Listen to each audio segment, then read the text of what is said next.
Can you hear them? They can hear them. It's like a giant fireball, and the screams, and the women. It's the part that they can't get out that's getting to me.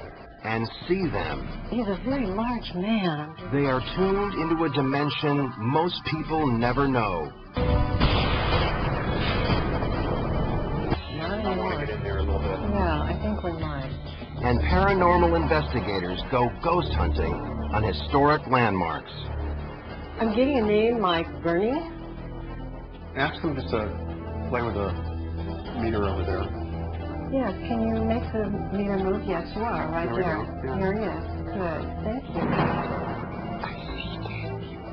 Movies like 1999's The Sixth Sense first tuned in to the national obsession for the otherworldly, earning more than $300 million in the U.S. alone.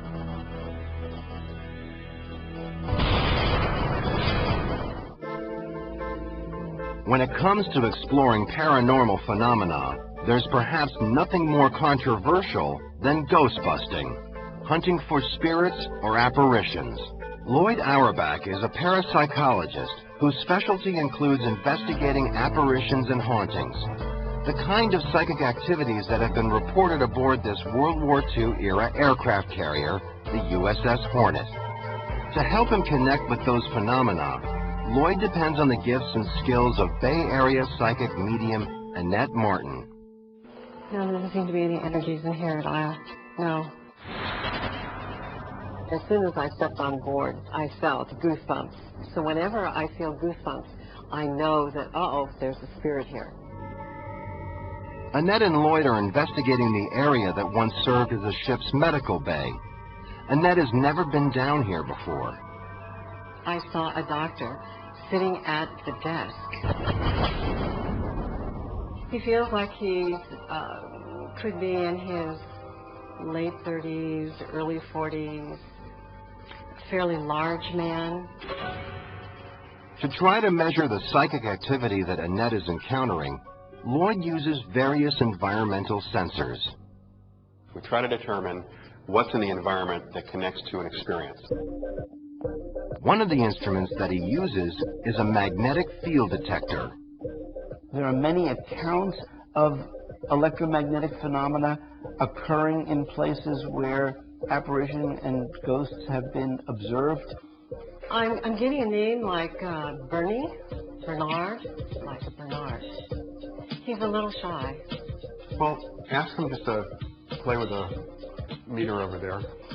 Yes, can you make the meter move? Yes, you are, right there. It's not uncommon for different mediums to see the same apparitions or spirits. I've had other psychics back there, and there was a doctor that had been described similarly to what Annette said, as well as the name Bernie came up once before. He says this is his office. This was his office. Got that impression. And it's still his office. When people die, people tend to go to places they had fond memories or fond connections to in life. And thousands of sailors had fond connections to the USS Hornet, a ship that some say has a special presence. It's like the ship is glad that I'm here. It kind of enwraps you in its arms. I'm getting too dramatic now, but it really is that way. It's a ship with an incredible legacy. During World War II, the USS Hornet downed over 1,400 enemy planes and sank 73 enemy ships, making her one of the most decorated ships of the war. She also seemed to sail under a lucky star. Attacked 59 times, the Hornet never suffered a major hit. That's almost inconceivable. So someone or something was looking out for the ship. The Hornet was also connected to another world beyond Earth when, in 1969, she served as the recovery ship for the Apollo 11 astronauts, the first men on the moon.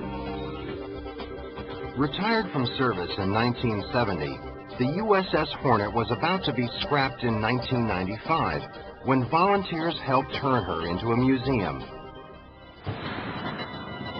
And that's when, people say, the apparitions began to appear. All of a sudden we see a head go by this porthole.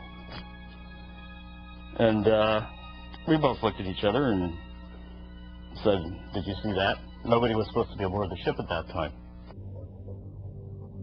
As the volunteers worked to get the ship in shape, they reported some strange occurrences.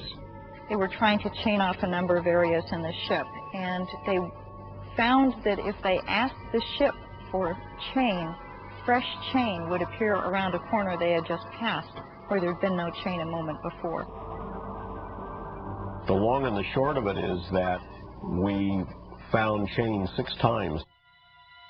It seems that these are almost guardian angels who are here to make sure as best they can that people know about the ship and its great history. The forecastle, or forecastle of the ship, was another place where some early activity was reported. That catwalk over there, one of the guys felt like there was somebody staring at him from behind. And I was facing this direction painting, and I saw 2 figures standing up here, one in khakis and one in work blues. For almost all of the visual sightings of apparitions on the Hornet, the witnesses were unclear that they were in fact apparitions until they disappeared. So in general, these folks look three-dimensional, solid, like real living people. But today, the area is quiet.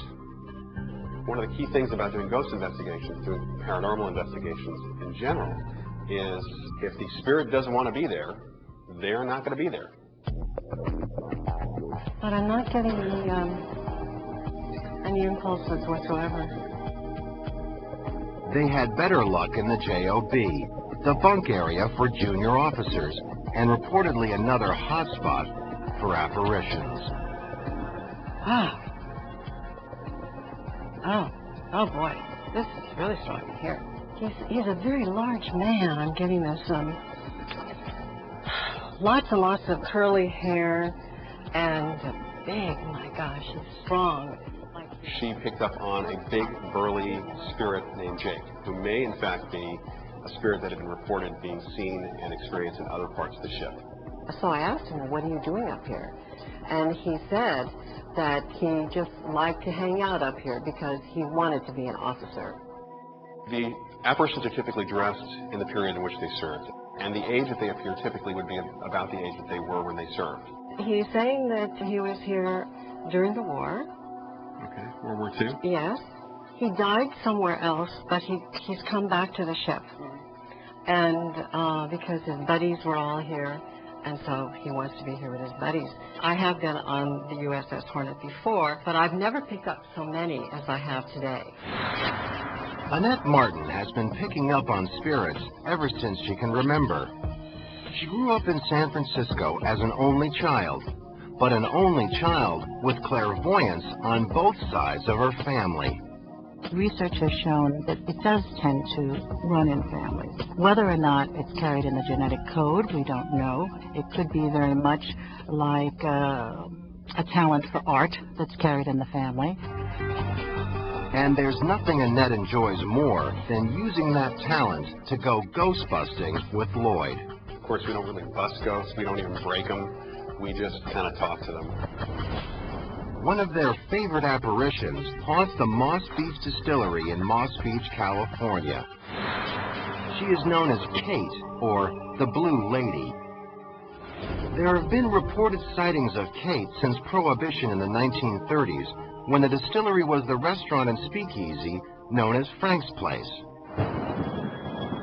During seances held at the Moss Beach Distillery, Annette learned that Kate was a young woman whose real name was Elizabeth Claire Donovan.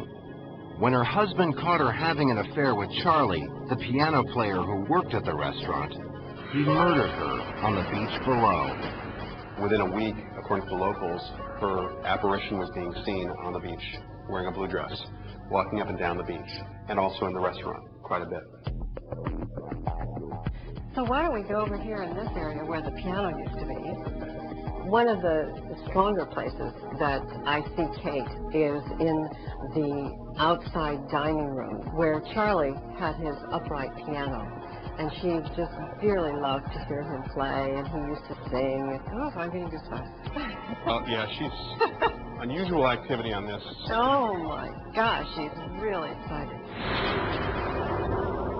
Restaurant employees like Susan Broderick have also experienced Kate. Susan was working alone in her office downstairs when all of a sudden her printer mysteriously went on. There was no reason for the printer to go on. There was nobody else in the office at all. And I heard it printing a piece of paper. And I pull up the one piece of paper on the printer, and there was only one thing on that whole piece of paper, and it was this little teeny part. I'm sure that that was from Kate. She was very flirtatious and full of fun in life, and she is the same. So why do some people like Kate come back as apparitions after death and not others? Lloyd suggests that there may be some sort of environmental component involved. You know, people always talk about if the conditions are right when they talk about contacting spirits. There may be something to that. That if the conditions are right when you die and want to stay around, that you can.